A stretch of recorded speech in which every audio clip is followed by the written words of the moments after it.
Au Brésil, les cimetières fonctionnent 24 heures sur 24. Et pour cause, depuis la mi-mars, entre 2000 et 4000 Brésiliens meurent chaque jour du Covid-19. Mais le président Jair Bolsonaro a de nouveau écarté toute idée de confinement sanitaire à l'échelle nationale. Il en a même fait une promesse. Il continue d'affirmer que les dommages économiques que causerait un confinement seraient pires que les effets du virus et il n'aidera pas les autorités locales qui le veulent à imposer des restrictions sanitaires. Il n'y aura pas de confinement national. Certains osent dire que l'armée devrait aider certains gouverneurs dans leurs mesures restrictives. Notre armée brésilienne n'ira pas dans la rue pour garder les gens à l'intérieur de leur maison, a-t-il martelé. Les scientifiques ont détecté 92 variants du coronavirus dans le pays, dont le P1 ou variant brésilien qui serait beaucoup plus contagieux. Les vaccins sont encore efficaces, mais le variant frappe des groupes d'âge plus jeunes.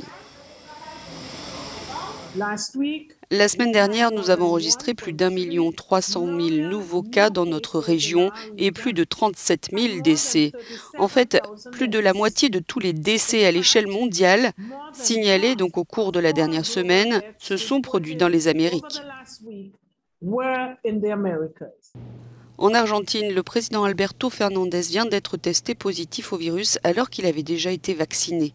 Face à un nouveau record de contamination ces dernières 24 heures, plus de 22 000 cas positifs, il a annoncé pour la première fois depuis le début de la pandémie la mise en place d'un couvre-feu nocturne dès ce vendredi soir dans les centres urbains, en particulier à Buenos Aires et sa périphérie, où vivent un tiers des 45 millions d'Argentins.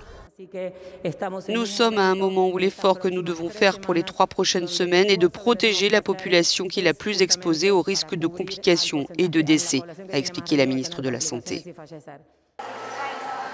Au Chili, les autorités viennent d'approuver en urgence un 4e vaccin, le chinois CanSino Biologics, car malgré le meilleur taux de vaccination d'Amérique latine, la population est à nouveau confinée depuis 10 jours. Les contaminations sont en effet reparties à la hausse. Il faut dire que le pays avait rouvert ses frontières et autorisé les gens à partir en vacances d'été.